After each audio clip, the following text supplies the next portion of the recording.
és minha rocha, minha fortaleza, libertador, é meu refúgio, é meu escudo, poder que salvar.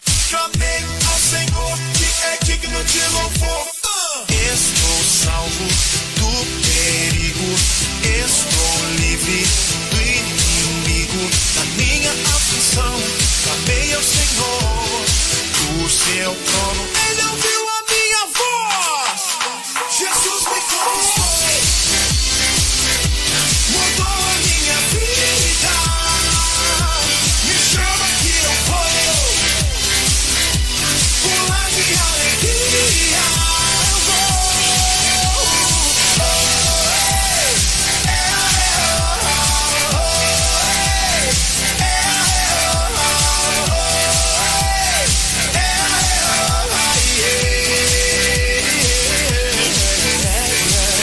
Cristo Salvador, Cristo Redentor, transformou a minha vida, hoje livre sou. Uma luz brilhou, uma flor brotou, pois um dia tua glória me purificou. Fiel, te revelas,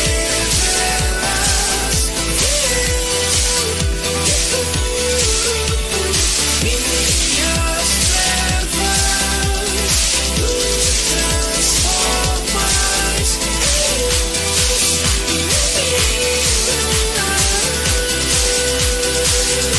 Jesus me conquistou,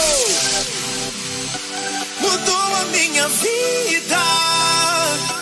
Me chama que eu vou pular de alegria. Eu vou. Jesus me conquistou, mudou a minha vida. Me chama que eu vou pular de alegria. Eu vou.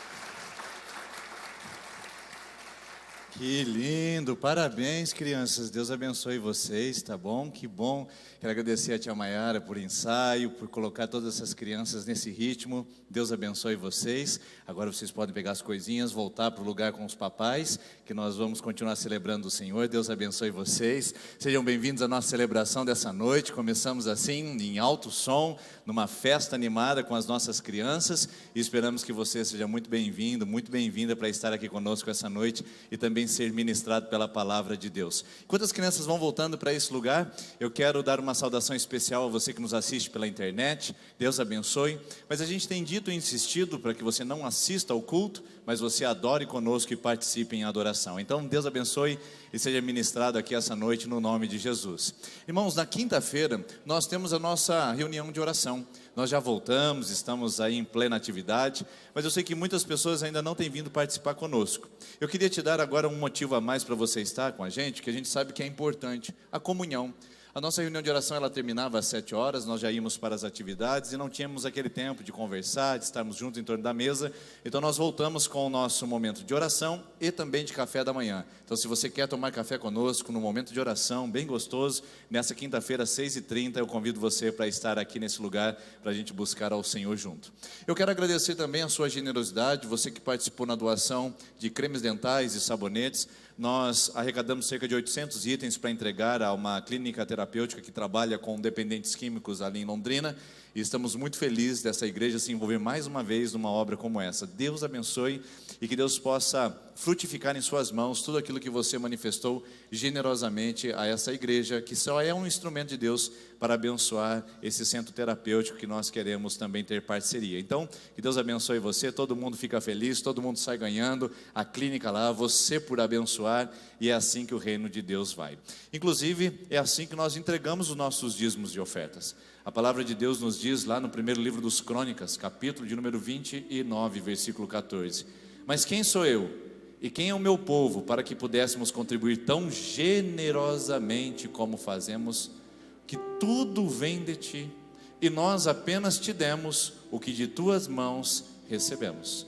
Nós apenas demos o que de tuas mãos nós recebemos.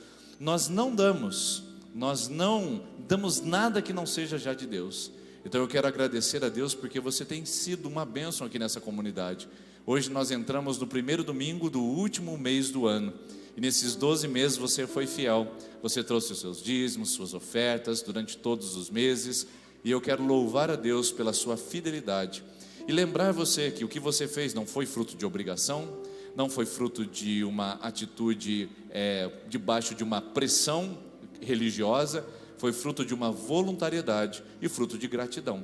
Porque o texto diz, nós não pagamos dízimos, nós não entregamos dízimos, nós devolvemos. Devolvemos porque recebemos de Deus. Nós não damos nada para Ele que antes Ele não tenha nos dado primeiro. Então nós damos a Ele a vida, porque primeiro Ele nos deu a vida. Nós damos a adoração, porque primeiro Ele nos amou. E então nós damos as nossas ofertas, porque Ele primeiro se ofertou na cruz do Calvário. De tudo, de todas as coisas nós temos recebido dEle. E é assim que nós entregamos dízimos e ofertas. Algumas pessoas já me perguntaram, chegando em dezembro, pastor, também a gente dá dízimo de 13º?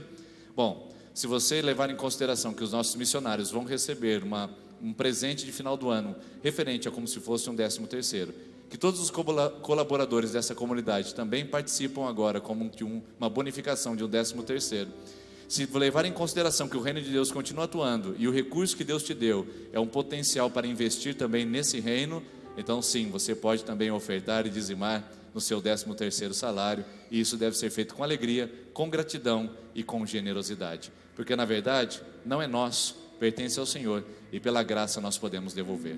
Então eu quero convidar você essa noite a fazer a sua oferta, a se entregar, porque Deus não aceita apenas aquela oferta que nós damos, Ele também aceita o coração de quem oferta. Então eu quero convidar você a ofertar de todo o coração os seus recursos financeiros. Mas se você não veio preparado, ou se você está nos visitando, o importante é que você está aqui e vai ofertar o seu coração. Durante o louvor, a palavra, toda essa celebração, que você oferte de coração a sua vida na presença do Senhor. Eu quero convidar você a ficar em pé nesse momento. Eu quero orar e quero abençoar agora o fruto da sua generosidade que está em suas mãos.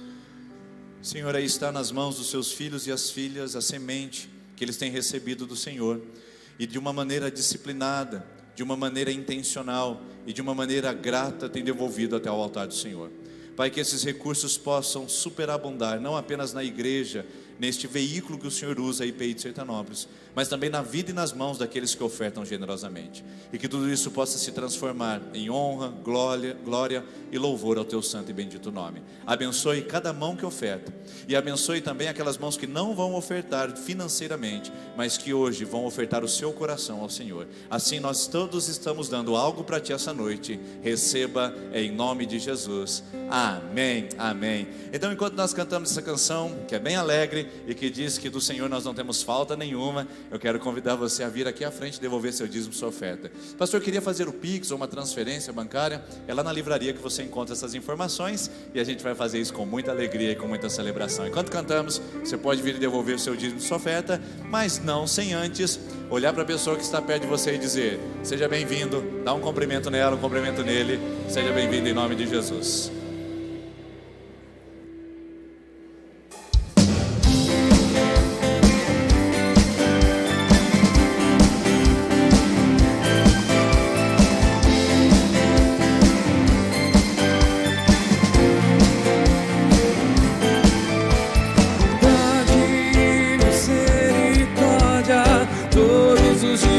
Seguirão por todo sempre sua casa, meu lugar.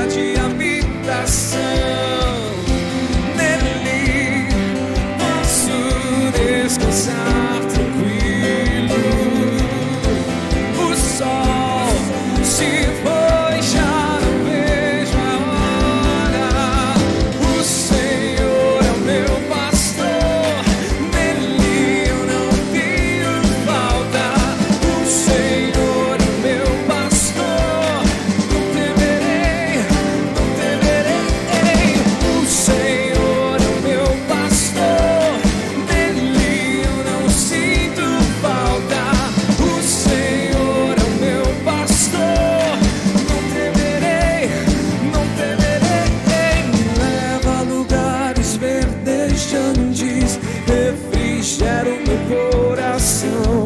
Conheço a voz do meu amado e ele me diz que não é em vão. Posso tudo nele que me fortalece. O sol chegou, já não vejo a hora. O Senhor é o meu pastor, nele eu não tenho falta.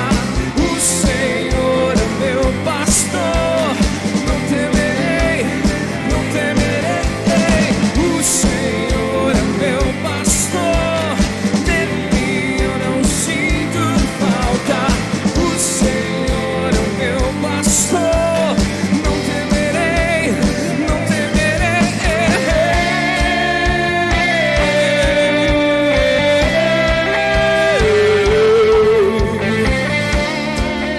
Ele é o nosso pastor e por isso estamos alegres, porque Ele tem cuidado de nós, tem nos dado muito mais do que nós precisamos, tem dado bênçãos, abundância, tem abastecido os nossos celeiros, abastecido os nossos corações com a presença dEle. E por isso nós temos a certeza de que habitaremos na casa dEle eternamente, eternamente na casa do Deus Altíssimo, aquele que cuida de nós.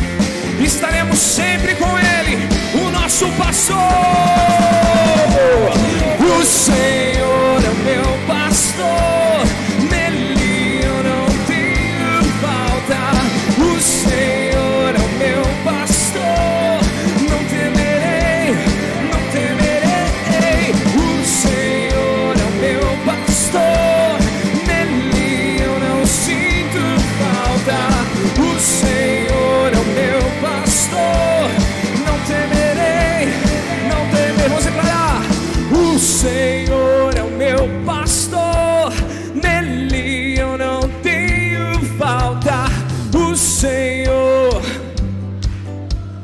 não temerei, não temerei.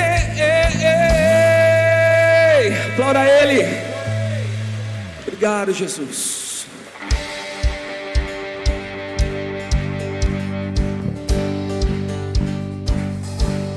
Em uma só voz vamos declarar, igreja, que o reino dele é eterno, que ele é o nosso Deus. 1, 2, 3, vai!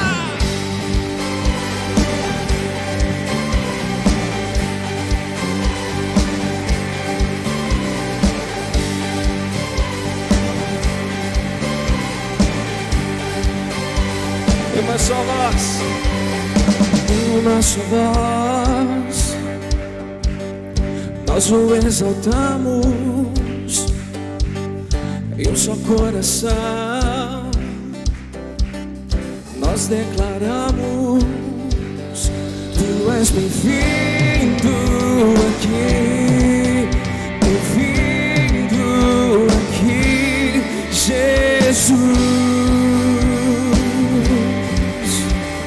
Todas as nações, povos, tribos, todas as nações,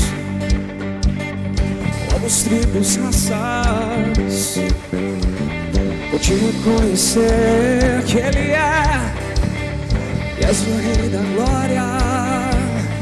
Tu és bem-vindo aqui, bem-vindo aqui, Jesus. Vamos declarar que Ele é o Rei da Glória. Vamos nós, Rei da Glória, Tu tens meu coração. Pra sempre eu canto a Ti essa canção. És Rei e Senhor de tudo e de todos. Rei da Glória, Teu reino não tem fim. Te exaltamos, princípio, meio e fim. És Rei e Senhor de tudo e de todos, de tudo e de todos. Mais uma vez o início, vamos declarar em uma só voz. Em uma só voz, nós o exaltamos. coração. Nós declaramos o que Ele é. Tu és bem-vindo aqui, bem-vindo aqui, Jesus. Todos declararão um dia que Ele é Senhor e Rei. Todas as nações, os tribos, raças, pode reconhecer que Ele é, que és o Rei da Glória. Tu és bem-vindo aqui em nosso meio, bem-vindo aqui, Jesus.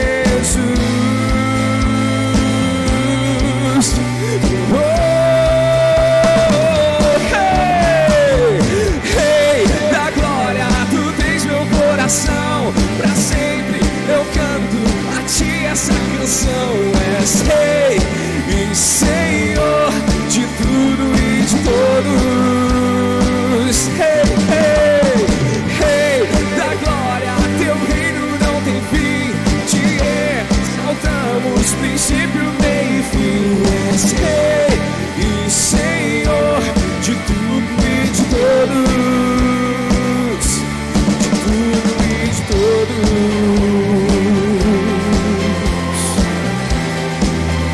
Nós, como corpo de Cristo, iremos declarar agora: Maranata. Esperamos pela vinda dele, onde os nossos corações se alegrarão mais ainda, mais ainda. Maranata, hora vem, Senhor Jesus. Maranata, hora vem, Senhor Jesus. Maranata, hora vem, Senhor Jesus.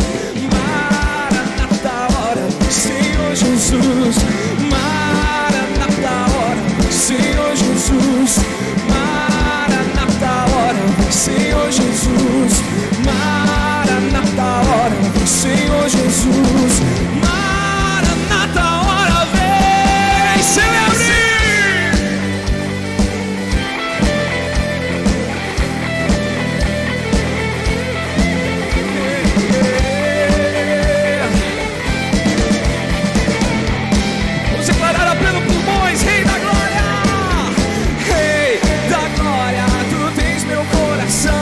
Pra sempre eu canto a ti essa canção.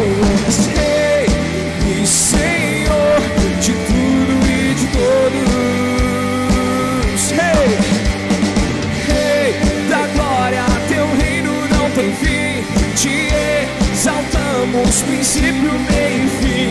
És Rei e Senhor de tudo e de todos. Tudo e de todos.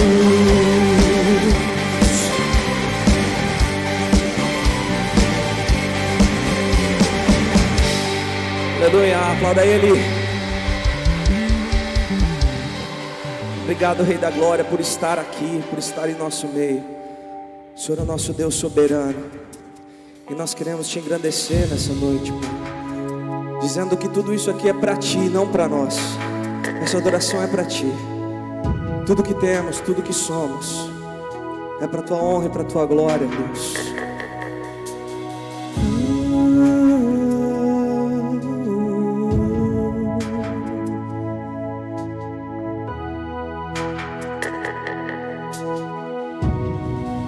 Não diz respeito a mim, mas diz respeito a você, dono de tudo, princípio e fim.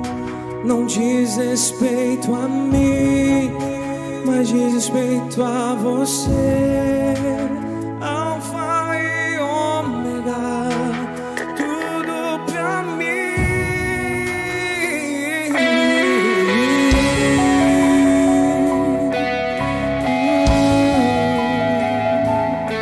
Nosso Deus, nosso Deus.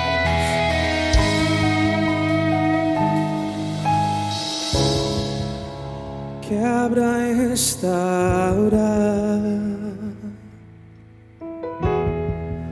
constrange e acalma, Quem poderá ir contra ti? Quem poderá aconselhar-te? Ele abre, ele fecha. Abre e fecha. Fere e cura. Quem poderá ir contra ti? Quem poderá aconselhar-te? Porque Ele é superior. Os seus caminhos são melhores que os meus. Seus pensamentos são mais altos que os meus. Os seus caminhos são melhores que os meus. Seus pensamentos são mais altos. Não diz respeito a mim, mas diz respeito a você, dono de tudo, princípio e fim. Não diz respeito a mim, mas diz respeito a você, Alfa e Ômega, tudo pra mim.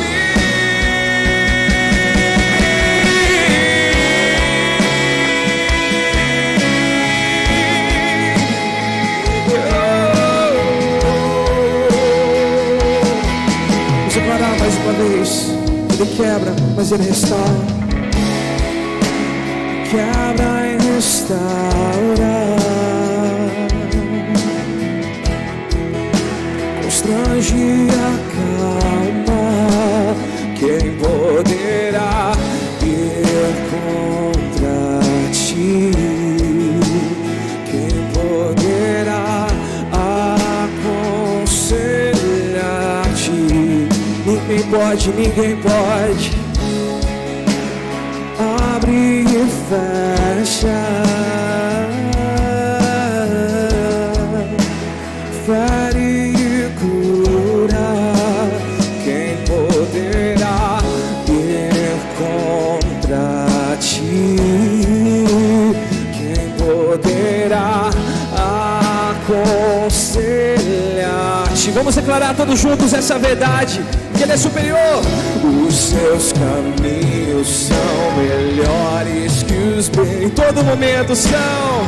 Seus pensamentos são mais altos e enxergam tudo, enxergam. Os seus caminhos são melhores que os meus. Seus pensamentos são mais altos. Não diz respeito a mim, mas diz respeito a você, dono de tudo, princípio e fim. Não diz respeito a mim, mas diz respeito a você, Alfa e Ômega.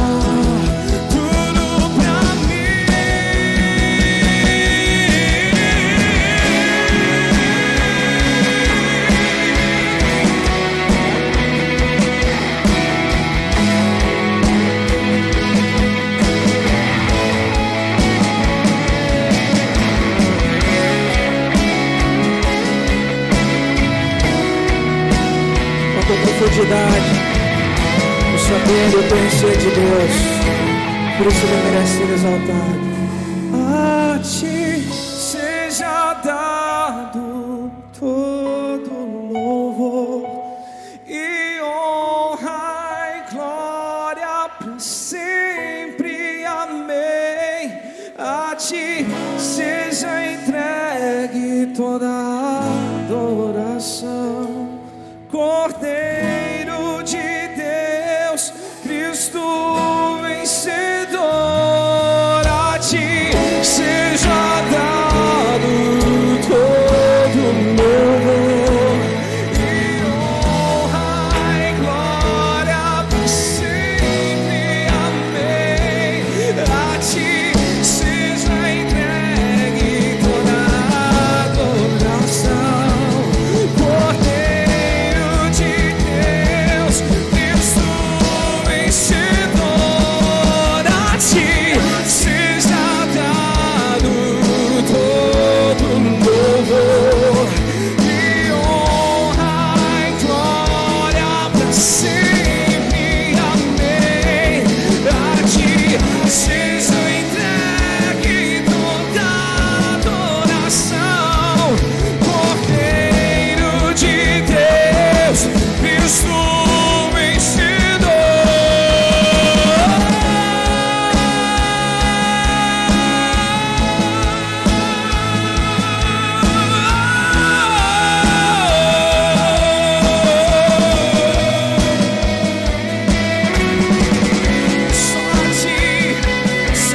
Obrigado, Jesus. Obrigado, Pai. Obrigado por tudo que o Senhor fez por nós. Não temos palavras para declarar, Pai. Às vezes acaba o nosso repertório, nós não temos mais o que falar, nós não temos palavras para declarar, porque é um amor incondicional, é um amor que foge da nossa ciência, que foge do nosso conhecimento, um amor que se humilha para exaltar aqueles que verdadeiramente deveriam ser humilhados, um amor que doa para aqueles que não mereciam, um amor que se entrega por aqueles que pecaram se fazendo pecado. É algo que nos nossos dias de tanta controvérsia, de tanta oposição, em dias de tanta oposição, de tanto melindre, de tanto mimimi, de tantos problemas de relacionamento, de tantos problemas em que falta um pouco de doação, um pouco de quebra de paradigmas, um pouco de perdão, um pouco de amor. Em tempos tão obscuros, Pai, às vezes nós pensamos que as nossas palavras são a solução. Às vezes nós pensamos que apenas é a nossa filosofia de igreja que vai mudar o curso desse mundo. Mas eu creio que o Senhor nos transforma enquanto nós adoramos, enquanto nós apontamos para aquele que é a fonte do amor. Não em nós, Pai, não existe nada em nós, não existe.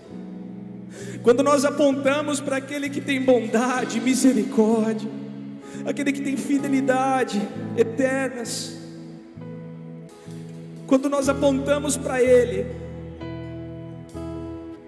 Ele reverbera em nós esse amor, Ele ilumina a nossa face para que as pessoas vejam esse amor. Isso nós não temos nos parecido tanto com Jesus, é porque a nossa vida de oração está complicada. E adoração, meus irmãos, eu não falo aqui apenas nesse momento. Aqui nesse momento às vezes é até fácil, você tem uma música, você tem um ambiente, você tem luzes apagadas, mas em quantas das vezes nós não nos pegamos, eu me pego, não vivendo essa mesma vida de adoração na segunda-feira, na quarta-feira, na sexta-feira, em momentos que eu deveria adorar a Deus e engrandecê-lo e dizê-lo: Senhor, usa-me, Pai, porque tudo está em Ti. Eu te adoro e te engrandeço, porque tudo está em Ti. Então eu tenho certeza que o Senhor poderá e o Senhor irá me usar. E a maior demonstração de amor é a mesa do Senhor. A mesa do Senhor. Nela nós podemos nos encontrar sentados ao lado daquele que é santo, sentados ao lado daquele que é perfeito, sendo que o nosso lugar era comendo as migalhas. Esse era o nosso lugar de direito, mas a justiça de Deus é diferente da nossa. A justiça de Deus é doadora, é uma justiça que transforma o nosso ser, que lava o nosso coração. E se você ainda não aceitou a Jesus como seu Senhor e Salvador, nessa noite, eu não vou fazer um apelo aqui, mas eu sinto uma direção. Se você não aceitou Jesus como seu Senhor e Salvador nessa noite, que você possa fazer uma oração comigo agora, que você possa fazer uma oração que seja um passo inicial para isso, que seja um passo inicial para essa vida de fé em Jesus. Depois você pode procurar a igreja mais a fundo, você pode fazer a classe de novos membros, mas eu estou falando aqui para alguma pessoa que ainda não aceitou o Senhor Jesus como Salvador e está tendo encontro com Ele agora. Então eu não posso deixar de fazer isso agora. Então vamos orar juntos. Senhor Jesus, por favor, Jesus, eu te encontrei nessa noite e eu decido deixar a minha vida nas suas mãos. Eu decido entregar tudo o que eu sou a Ti. Eu sei que o Senhor é a resposta. Eu sei que o Senhor é a solução para tudo que eu tenho vivido até agora. E eu sei que o Senhor me ama. E eu sei que o Senhor pagou um alto preço por mim. E nessa noite eu estou sentindo a sua presença. Então, Jesus, que o Senhor venha habitar no meu coração. E que essa palavra agora venha tocar ao meu coração e venha concretizar isso que veio de encontro ao meu ser nessa noite. Que você faça uma oração parecida com essa, para que o Senhor Jesus venha arrebatar o seu coração nessa noite, para que o Senhor Jesus venha tocar no seu coração nessa noite. E vamos encerrar cantando mais uma vez, não diz respeito a mim, para que a palavra do Senhor venha penetrar em nossos corações e saibamos que é só Ele. Não diz respeito a mim, mas diz respeito a você, dono de tudo, princípio e fim. Não diz respeito a mim, mas diz respeito a você, Alfa e Ômega, tudo pra nós,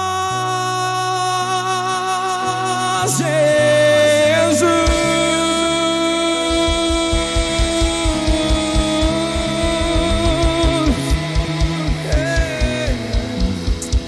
Aleluia, aleluia, amém, queridos? Pode se assentar, por gentileza. Obrigado, Ministério de Adoração, por nos conduzir a esse tempo especial, para nos lembrar como é bom sermos lembrados que não diz respeito a nós, que diz respeito somente a Ele, a presença dEle, a glória dEle, porque dEle, para Ele e por meio dEle são todas as coisas, conforme está escrito nas Sagradas Escrituras. Hoje eu gostaria de falar com você sobre esse tema, momentos junto ao poço, e certamente você já sabe o que essa palavra significa. Poço traz aquela sensação de coisas que a gente está no limite. Quando a gente fala está no fundo do poço, estou à beira de um poço, significa que nós estamos no limite. E às vezes nós tenhamos chegado aí no mês de dezembro, o mês do encerramento, o mês das finalizações, mês de algumas despedidas de um ano, despedidas de um curso, despedidas de um trabalho, despedidas de um momento, despedidas que às vezes que nós gostaríamos de não ter feito e estamos fazendo. Isso desgasta, isso cansa, isso frustra, e talvez muitos de nós tenhamos entrado aqui essa noite com um pouquinho de uma sensação de frustração, por ver um ano de 2022 despontando ali, e muitas das coisas que nós tínhamos imaginado ser concretizadas em 2021 ainda não se foram realizadas. Muitos tentaram acelerar o passo depois de janeiro, fevereiro desse ano, e foram interrompidos por mais alguns lockdowns e algumas dificuldades relacionadas ao momento de crise sanitária. E depois retomaram-se os cursos a partir de agosto, setembro, e aí não parou mais. E aí você foi se empenhando, se desenvolvendo, se aplicando, esperando retornos, esperando respostas, e algumas delas acabaram não vindo, e então chegou à beirada de um poço novamente. A grande verdade é que, seja uma escolha, seja uma circunstância, seja um ambiente, muitos de nós essa noite podemos estar espiritualmente, emocionalmente, pessoalmente à beira de um poço.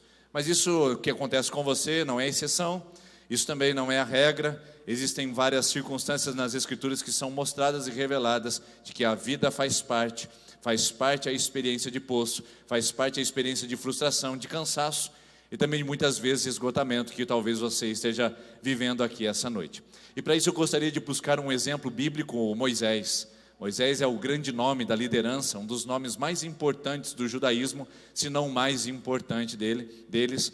Eu quero lembrar da história de que esse bebezinho Moisés foi salvo pela filha de Faraó do rio Nilo, porque naquele período o pai da filha de Faraó, o próprio Faraó, ele estava com um decreto. O povo de Israel estava crescendo, que na verdade naquela época era apenas o povo hebreu, ainda não tinha nomenclatura de Israel.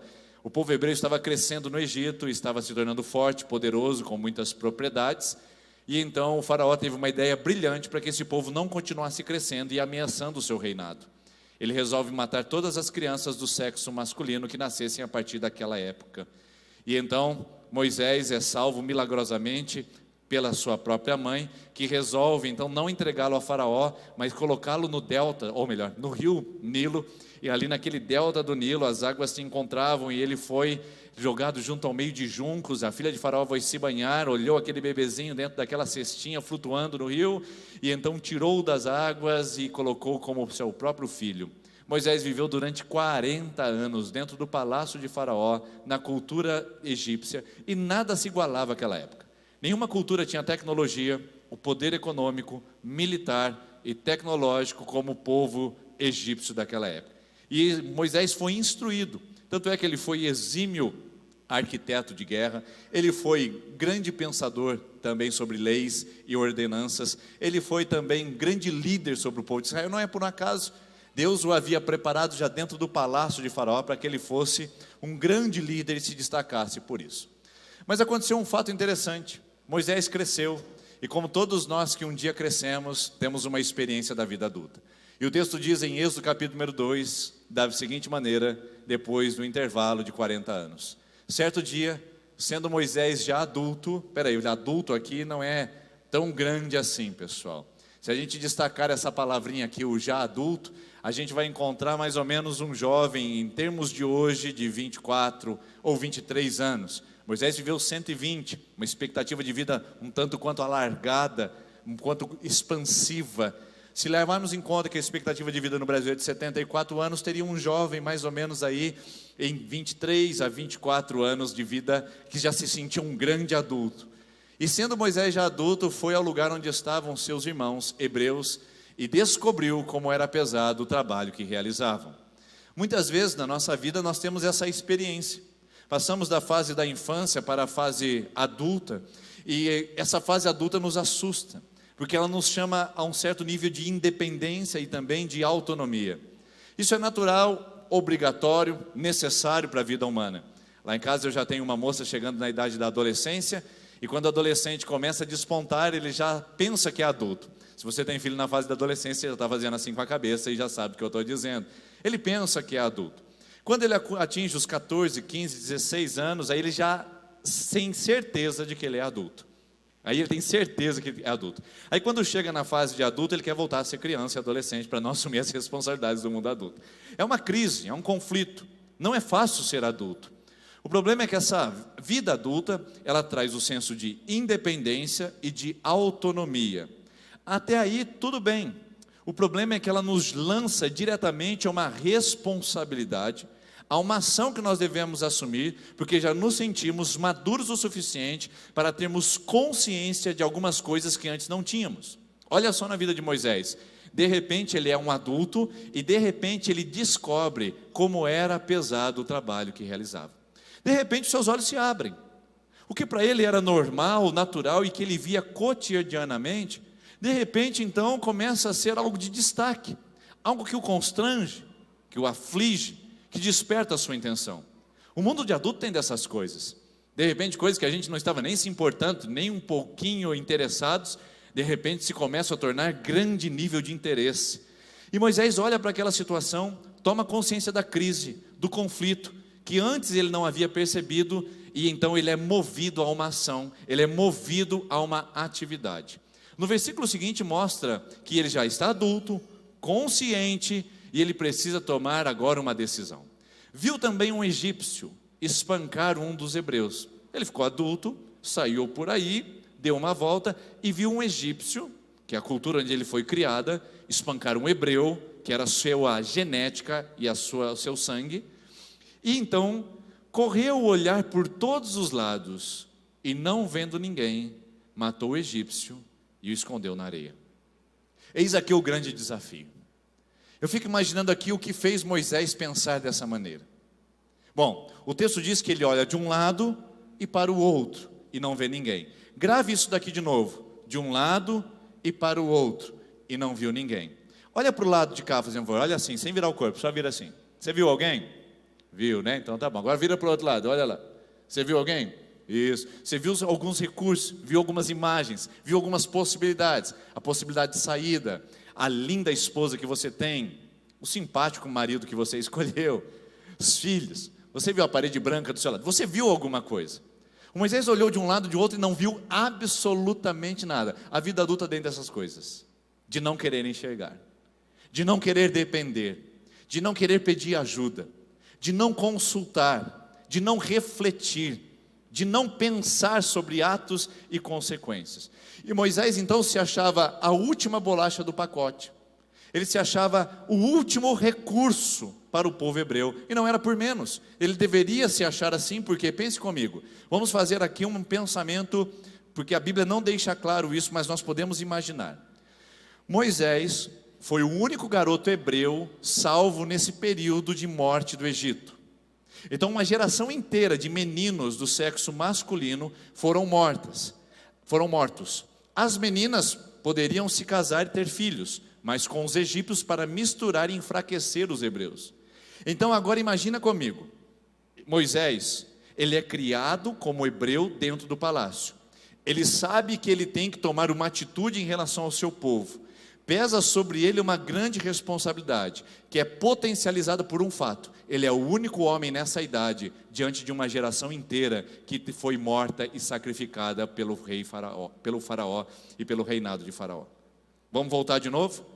Moisés não tinha nenhum outro da idade dele, próximo à geração dele, que pudesse estar ao lado dele para lhe auxiliar nessa empreitada de libertação, de ação, de movimento em direção a um povo que estava sendo escravizado, oprimido e profundamente injustiçado. Moisés era o único, não havia outro, não havia outra hipótese, não havia outra solução. Por isso que ele bate no peito e diz: não tem ninguém? Eu posso agir. Sinal verde. Moisés diz: Deus, obrigado, porque o Senhor conta comigo, e eu vou dar uma forcinha e vou ajudar o Senhor a fazer o que o Senhor sempre quis fazer com o povo de Israel. Matou o egípcio e o escondeu na areia.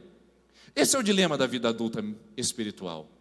Esse é o dilema da arrogância e da soberba, muitas vezes da nossa maturidade ou da idade mais madura. Nós achamos que temos o recurso necessário. Nós achamos que se nós não fizermos, Deus não vai fazer nada. Ou se nós não fizermos, Deus estará em apuros, porque Ele conta e precisa de nós para fazer essa obra. Muitas vezes a gente se coloca como centro do universo, como objetivo maior de toda a ação de Deus, dizendo: graças a Deus que eu estou aqui, porque se eu não estivesse aqui, Deus ia ter problema para resolver esse problema. Quantas vezes você não disse assim: graças a Deus que eu estou nessa família, porque se não fosse por mim, graças a Deus que eu estou nesse trabalho, porque se não fosse por mim, graças a Deus que eu estou nessa igreja, porque se eu não fosse por mim, isso é uma grande tentação, principalmente quem é líder da igreja. Tipo assim: Senhor, graças a Deus que eu sou pastor dessa igreja, porque se eu não estivesse aqui, olha, a igreja não estaria assim. É uma tendência, uma tentação da vida adulta, de independência, de autonomia, de soberba, de achar que por mim e por causa de mim acontecem todas as coisas, e nós acabamos de cantar exatamente o contrário. Não diz respeito a mim, diz respeito a Ele, mas o mundo canta essa canção ao inverso: diz respeito a você, é pelos seus méritos, e se não for por você, Deus não pode fazer absolutamente nada. Moisés sentia assim, e talvez vocês também se sintam assim. E olhando de um lado e para o outro, nós esquecemos de olhar para Deus. Charles Swindoll escreveu sobre a vida de Moisés, um importante pastor americano. Ele diz o seguinte, falando sobre a vida de Moisés exatamente nessa hora. Ele fala assim, abre aspas: Moisés se lembrou de olhar para os lados e verificar as ameaças, mas esqueceu de olhar para cima e consultar os propósitos. É esse o grande perigo, de nós acharmos que temos consciência: eu preciso fazer isso agora, mover-se por um centro de urgência, eu preciso dar um jeito na minha vida, mover-se por uma iniciativa momentânea, é a hora agora, eu não posso perder essa oportunidade. Fazemos decisões, tomamos atitudes, assumimos compromissos e abraçamos responsabilidades sem consultar, sem olhar para cima, apenas medindo ambientes, apenas catalogando recursos humanos, apenas levantando estruturas e ferramentas humanas, e esquecemos de olhar para cima. Quantos de nós, e não precisa levantar sua mão agora, nos colocamos em sérios problemas na nossa vida, porque acostumamos a olhar de um lado e para o outro, e não vendo ninguém, esquecemos de olhar para cima e tomamos nossas escolhas, tomamos os nossos caminhos, fizemos as nossas decisões e pagamos um alto preço por isso na nossa vida. Somos, sim, uma geração de Moiséses, que tem a tendência de achar que é adulto, de que tomou consciência da vida, que as coisas precisam acontecer por causa de você, e sobretudo, de não olhar para cima. Mas o texto não para por aí, porque Moisés tomou atitude, tomou a iniciativa, era o que ele precisava fazer, ele achava que estava realizando uma grande ajuda para Deus, dando um empurrãozinho para Deus, e aí de repente vem a resposta. Viu também, no dia seguinte, um dos hebreus brigando, então perguntou ao agressor, porque está espancando a mesma palavra, ele viu dois egípcios, um egípcio espancando o hebreu, agora ele vê um hebreu espancando outro hebreu. Por que você está espancando o seu companheiro? Agora eu já comecei, agora eu já iniciei, agora eu já sou o líder de Israel, agora eu vou assumir minha posição. Ele não esperou o sinal verde de Deus, ele não esperou o chamado de Deus, ele não se moveu no propósito de Deus, ele agiu no ímpeto, agiu na sua vontade, agiu no seu tempo, e agora ele se achava dono de toda a razão. Aí ele vai e usa o seguinte argumento: ei, como é que vocês querem que eu seja o libertador de vocês se vocês não se respeitam? Aí é o problema, ele queria liderar 1 milhão de pessoas para sair do Egito, mas não tinha condição de liderar o próximo, porque o camarada respondeu: ei, quem nomeou você líder e juiz sobre nós? Quer matar-me como matou o egípcio? Moisés teve medo, pensou, com certeza tudo já foi descoberto. Às vezes nós achamos que estamos no centro da vontade de Deus, às vezes achamos que as nossas atitudes foram as melhores e as mais importantes da nossa vida. Às vezes achamos que realizamos tudo na mais perfeita ordem. Mas se isso nos colocou em medo, eu preciso te lembrar que você tomou uma decisão precipitada, imediatista, irrefletida e impensada. Moisés, ao receber essa informação de que o seu ministério não estava tão popular assim, ao receber essa informação que as pessoas não estavam reconhecendo-o como grande líder, ao receber a informação de que não foi do jeito que Deus preparou, mas foi do jeito que Moisés quis, Moisés tem medo. Queridos irmãos, a palavra de Deus diz em 1 de João capítulo 4, que o verdadeiro amor lança fora todo medo. Quando nós estamos abraçados por Deus, não existe espaço para medo. O medo não nos domina, o medo não nos toma. Então eu quero te lembrar aqui essa noite, em nome de Jesus, se você está com medo de algo, significa que você não está no centro da vontade de Deus. Se você está com medo do amanhã, é porque o seu hoje não está na presença de Deus. Se você está com medo das consequências, é porque as suas atitudes não foram pensadas no propósito linear de Deus. Se as coisas na sua vida têm estrangulado a sua esperança, trazido um grande receio, uma grande inquietação, uma perturbação na sua alma, a culpa não é do mundo que está de ponta cabeça, a culpa não é das coisas que estão em desordem, a culpa é do seu coração que tomou um caminho onde Deus não é o centro. Porque eu disse e tenho dito a essa comunidade, que em Deus, até o risco é seguro. Com Deus, até os riscos são seguros. Nós tomamos decisões corajosas, tomamos decisões ousadas, tomamos decisões onde não temos muita certeza do que virá, mas não há espaço para medo, porque o Deus que nos chamou, o Deus que nos separou, é o Deus que vai prover o caminho, não é verdade? É assim que funciona. Mas quando eu não tomo a decisão debaixo da presença de Deus, e nem debaixo da sua santa e bendita vontade, eu tenho a certeza de que eu tomei uma decisão precipitada, que eu não consultei o Senhor, e o primeiro receio me lembra de que eu não estou dentro do propósito de Deus. Isso gera medo. Eu quero repetir essa noite: se há medo no seu coração, é porque o caminho que você tem tomado não se coloca no centro da vontade de Deus. Talvez você se moveu por propostas e esqueceu de se mover por propósitos. Talvez você se moveu por ambientes e se esqueceu de mover por sentidos. Talvez você se moveu por momento e não se moveu por reflexões e consultas a Deus. E isso gera medo. Moisés tem medo, porque sabe de que ele agiu precipitadamente e impensadamente. Então ele pensou: e agora? Essa é a reação que nós talvez fizemos durante esse ano. Atitudes que nós tomamos em janeiro, ou talvez há 5 anos atrás, ou com a pessoa que nos envolvemos, no trabalho que entramos, no empreendimento que iniciamos, a pessoa que nós chamamos para dentro da nossa casa para o convívio social, talvez escolhas que fizemos, universidade que abraçamos, talvez crenças que adotamos. Agora você está aqui diante desse momento e diz: e agora? Estou com medo. Eu estou com medo do que pode ser isso, eu estou com medo do que pode acontecer depois disso. Mas o medo é só o primeiro estágio, porque vem um segundo por aí. Aí o Moisés, com medo, agora recebe a ameaça. Sempre quem tem medo é porque também já sente que a ameaça chega por aí. E vivendo num mundo ameaçador, é óbvio que vamos fazer o que Moisés fez. Quando o faraó soube disso, procurou matar Moisés, mas esse fugiu e foi morar na terra de Midian. Ali assentou-se à beira de um poço. Segundo resultado imediato de que eu não estou andando no centro da vontade de Deus, é que eu tenho que fugir. O que adianta o homem ganhar o mundo inteiro e depois ter que fugir o resto da sua vida? É óbvio que isso não está na Bíblia, mas poderia bem estar. Porque Jesus disse: o que adianta o homem ganhar o mundo inteiro e perder a si mesmo? Perder o seu propósito, perder a sua identidade, perder o sentido que Deus o colocou na terra. O que adianta você ganhar todas as coisas que você mais queria e ter que fugir o resto da sua vida por aquilo que você negou, aquilo que você abriu mão, por aquilo que você renunciou e que não deveria ter de maneira alguma negociado, aberto mão ou de alguma maneira andado sem isso?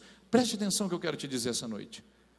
Essa palavrinha fuga é um efeito imediato de quando nós tomamos uma atitude onde a proteção de Deus, a provisão de Deus, ali não está e nem permanece. Então a gente foge, a gente sai correndo dali, a gente não quer encarar os resultados, a gente não quer encarar os eventos, a gente foge, a gente nega. Porque no começo a gente achava que estava tudo do nosso jeito, a gente achava que tinha autonomia e vida adulta o suficiente para fazer aquilo, mas de repente a coisa desandou, as coisas ficaram ruins, então a gente começa a fugir. É como uma criança que coloca fogo no tapete da sala da sua casa. Todas as vezes a gente diz para as crianças: não brinque com fogo, não brinque com fogo. Aí ela está lá com um palitinho de fósforo brincando com aqueles tapetes felpudos, e pega e coloca fogo bem naquela linha mais alta, pequenininha ali no cantinho. Ele coloca em um, e aquele foguinho pula para o outro lado, que pula para o outro lado, e de repente o fogo começa a se alastrar pelo tapete. A criança sai correndo, chorando para o fundo, porque a mamãe estava lá, e a fumaça já pegou agora a sala inteira, ninguém consegue entrar, a fumaça sobe, liga para o corpo de bombeiro. Como o corpo de bombeiro é só lá em Biporã, eles vão demorar uns 45 minutos para chegar aqui. A casa já foi totalmente consumida pelo fogo. Aí lá do lado de fora, com a casa destruída, a mãe olha para a criança e fala assim: por que você colocou fogo na casa da mamãe? A criança olha para a mamãe e diz assim: eu não coloquei fogo na casa da senhora, eu coloquei fogo num fiozinho do tapete. E ela está mentindo? Não. É porque na fase adulta nós começamos a ter consciência de consequências, enquanto na infantilidade a gente não tem a certeza dos processos. A gente não imagina que coisas podem se desenrolar e serem catastróficas. Por isso que tem muita gente que se acha adulto, tem muita gente que se acha maduro e toma decisões infantis, porque quando a consequência chega, ele foge. Quer deitar na cama com a mocinha? Quer ser o bonitão? Quer ser qual que seria a palavra mais interessante? Quer ser o mais... vamos usar aquela palavra feia mesmo. Quer ser o garanhão? E o cara está cheio de si. Aí a esposa, ou melhor, a esposa não, a namorada engravida. Aí o covarde, canalha, olha para ela e fala assim: a gente precisava dar um jeito nessa criança. Você não pode tomar pílula ainda, não? Covarde, é homem. A mulher engravida, ele some, nunca mais aparece, renuncia ao relacionamento, não coloca nenhum nome na criança. Isso não é exceção, queridos, está praticamente a regra hoje, hein? Cerca de 1/3 das crianças que nascem hoje não tem o nome do pai na certidão de nascimento, sabia disso? Fuga, toma decisões, faz escolhas que acha que é de maduro, que é de gente grande, e quando acontece ele foge, assume compromisso dentro da empresa, dentro da instituição, diz: não conta comigo, pode passar para mim. Mas quando a coisa aperta, ele diz: eu achei uma coisa melhor. Fuga, não pensa nas consequências, ele apenas sai, ele apenas corre, ele apenas toma atitudes impensadas para não lidar com as consequências daquilo que ele mesmo causou, que enfrentou. Moisés é um fugitivo num lugar chamado deserto. O texto diz que ele fugiu e foi morar na terra de Midian. Você consegue entender isso? O que é terra de Midian? Eu sei que é difícil para você entender, porque no Brasil, o mais perto disso a gente vai ter o sertão nordestino, no mais perto disso. Mas a verdade é que o deserto de Midian não chega nem perto do sertão nordestino. Não tem areia, não tem vegetação rasteira, não tem sinal de vida, não tem sinal de nada. Só tem aridez, deserto, só tem escassez.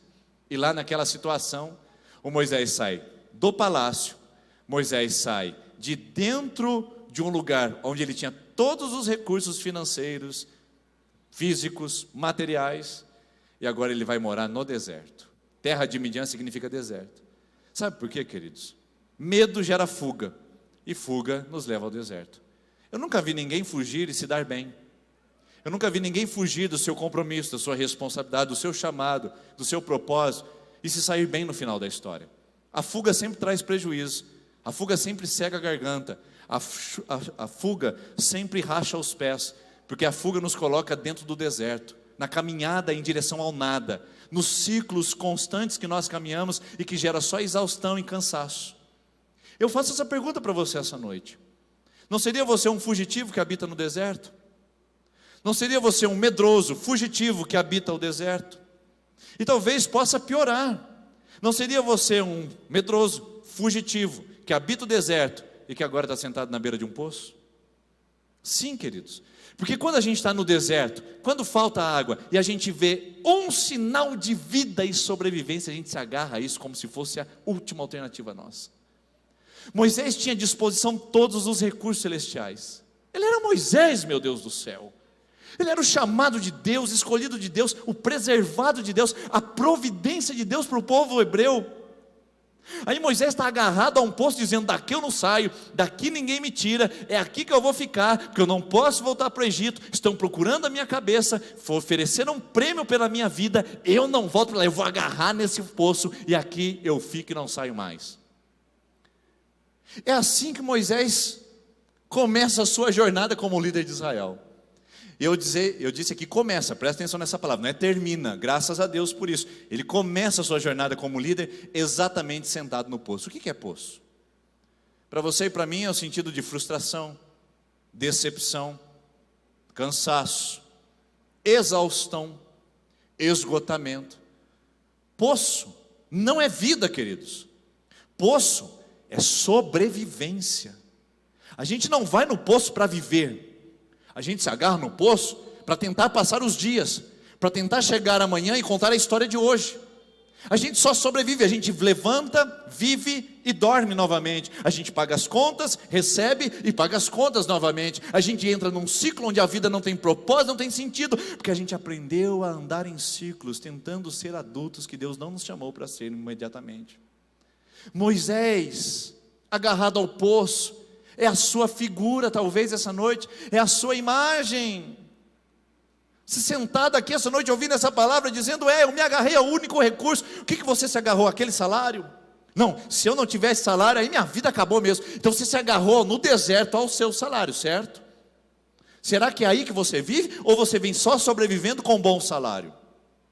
Talvez seja aquela pessoa, você disse: não, é ruim, mas tá bom. É ruim, mas tá bom. Como diz mais no interior, ou seja, aqui mesmo. Tá ruim, mas tá bom. Não está nada certo, está tudo bagunçado. Mas é o meu poço, afinal de contas. Ele passa a me pegar em casa. Ela paga meu lanche no final de semana. A gente tem um bom momento de intimidade na cama. Então a gente agarra um poço dizendo: está tudo ruim em volta, é tudo deserto, mas pelo menos isso me traz sobrevida. Eu sobrevivo na vida. Cheio de amigo errado. Sabe que a frustração é maior do que a anterior de ter ido lá, quando sai daquele lugar. Chega em casa acabado, arrebentado, mas diz: pelo menos lá eu sou aceito, pelo menos lá as pessoas me ouvem, pelo menos lá as pessoas me enxergam. Ou seja, que situação, queridos. Talvez você aqui essa noite, talvez você aqui sentado, seja um Moisés agarrado no poço, seja um Moisés que não sai do lugar, seja um Moisés que tenta sobreviver nesse deserto escaldante. Mas poço não é vida, é só sobrevivência. Quantas pessoas não estão vivendo mais? Seu casamento Você só se agarra ao poço. Pelo menos ele paga as contas. Isso é casamento, minha irmã.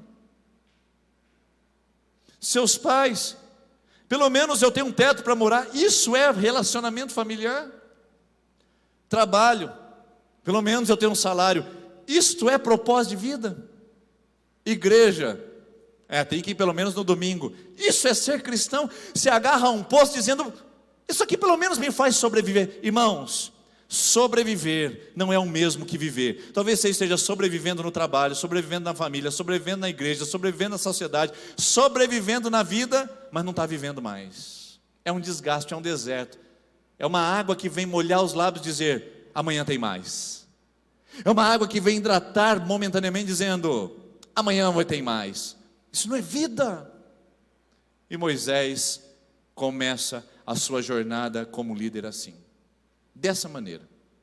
Por quê, pastor? Como assim?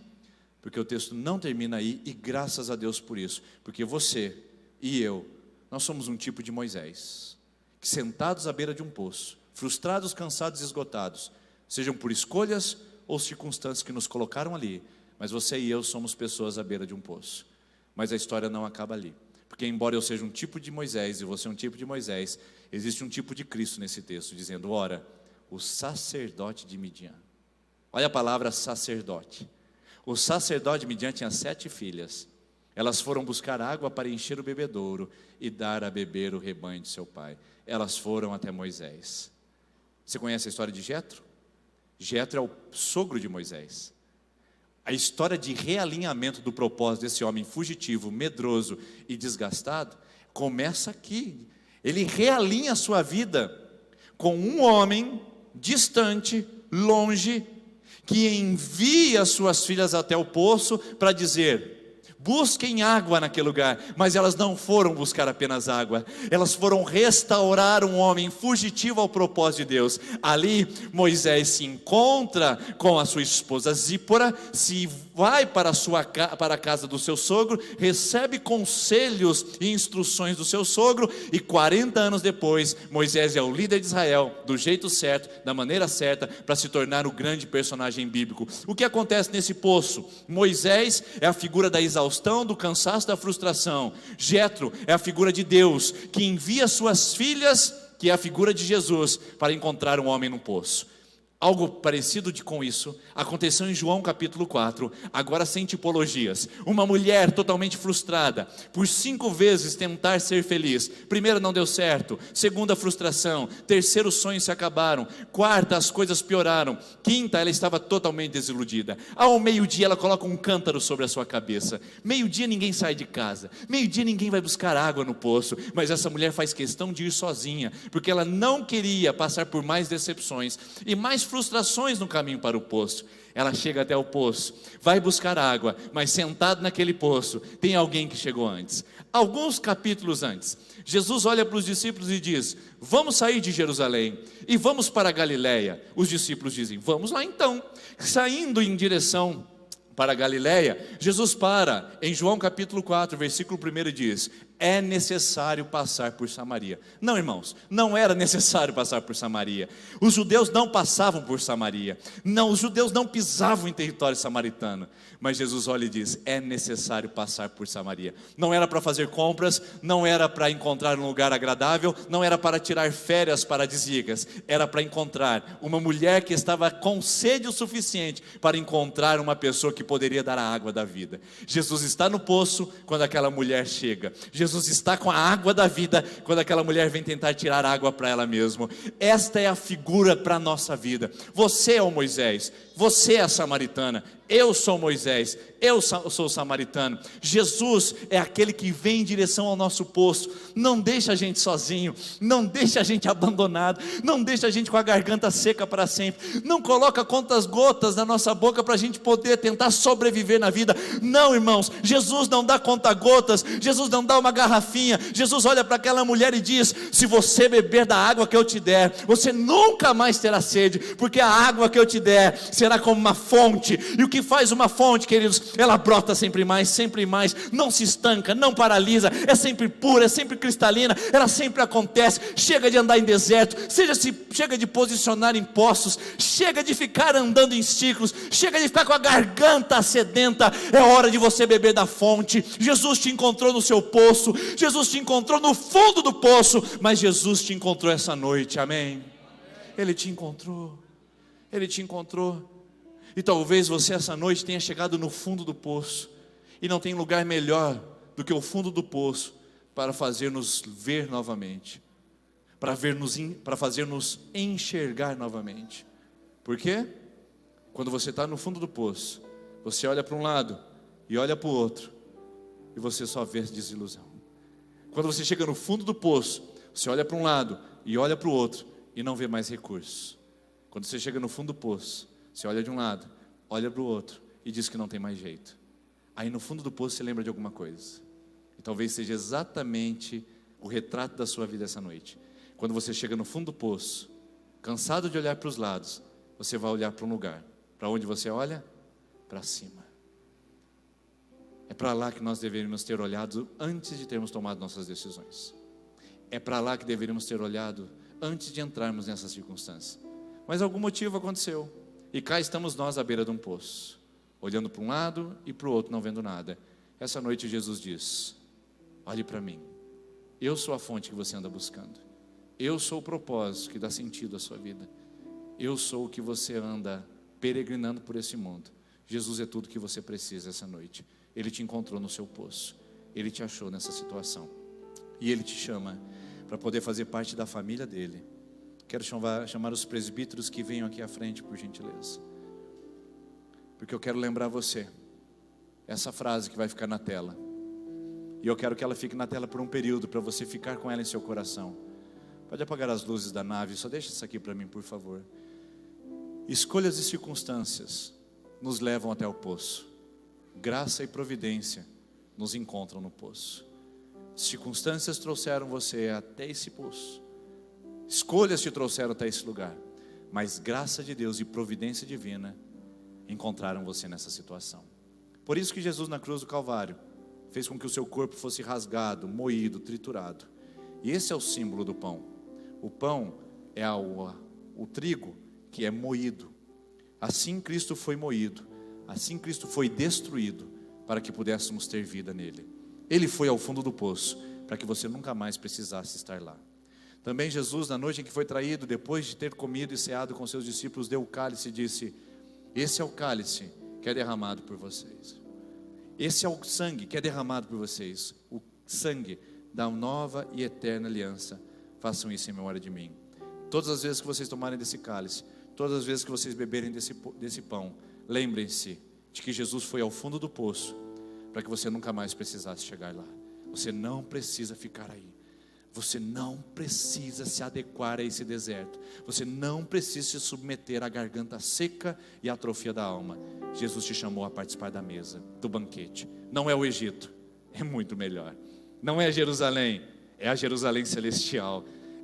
São todas as promessas e todos os recursos inesgotáveis de Deus para a sua vida e para o seu coração. Hoje nós vamos participar da ceia do Senhor de uma maneira diferente. Você vai ficar com o cálice e o pão em suas mãos, e nós vamos participar juntos ao final dessa celebração.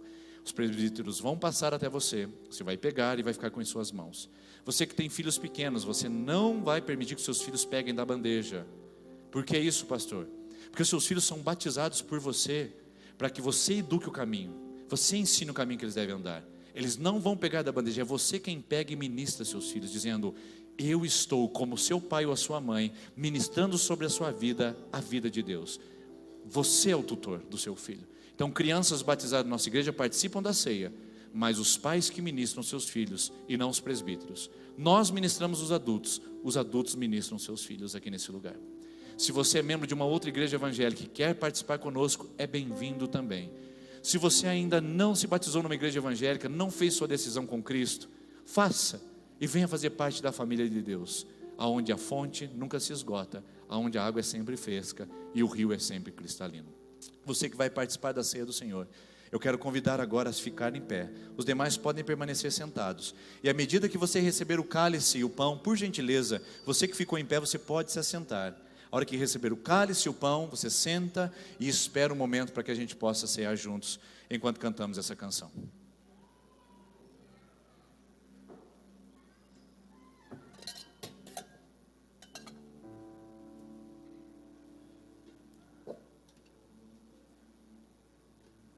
Pode sair já.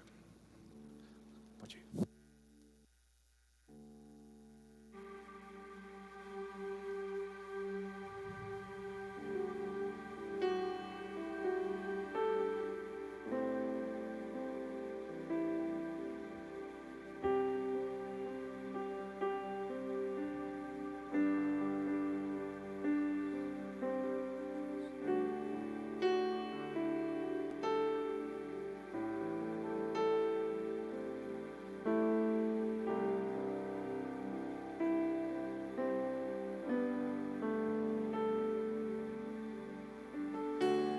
Digno Cordeiro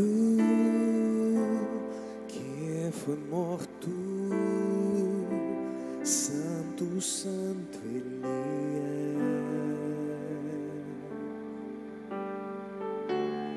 Um novo cântico ao que se assenta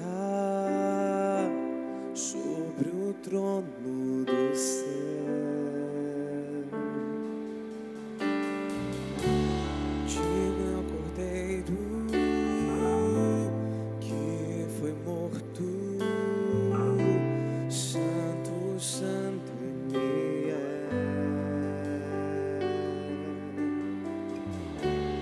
Um novo cântico ao que se senta sobre o trono do céu.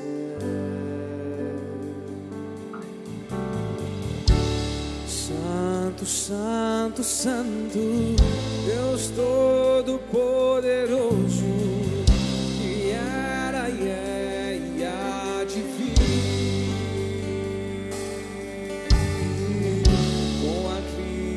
Eu canto louvores ao Rei dos Reis. És tudo para mim e eu te adorarei.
Deus, teu nome é força, é fôlego de vida, misteriosa água viva.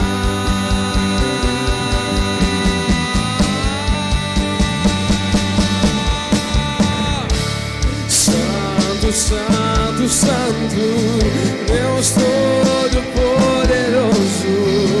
que era e há de vir. Com a criação eu canto louvores ao Rei dos Reis. És tudo para mim e eu te adorarei. Santo, Santo, Santo, Deus Todo-Poderoso, que era e há de vir. Com a criação eu canto louvores ao Rei dos Reis. És tudo para mim e eu te adoro. Vamos declarar, igreja santa? Santo, Santo, Santo, Deus Todo-Poderoso, que era e há de vir. Com a criação louvamos.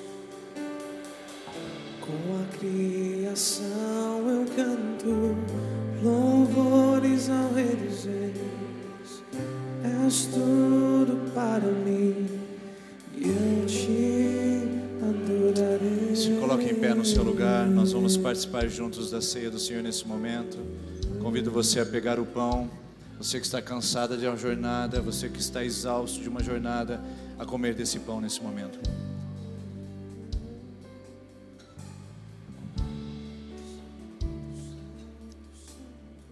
Senhor Jesus, muitas vezes nós estamos exaustos, cansados, uma rotina extenuante tem tomado o nosso coração, mas que essa noite, Pai, ao participarmos desse pão, o símbolo da vida, possamos renovar a nossa força, força de fé, Pai, que a pandemia talvez tenha roubado de nós, força de esperança, que talvez as desilusões tenham roubado de nós, força de serviço no Teu reino, que talvez o individualismo, o egoísmo tenha tomado de nós.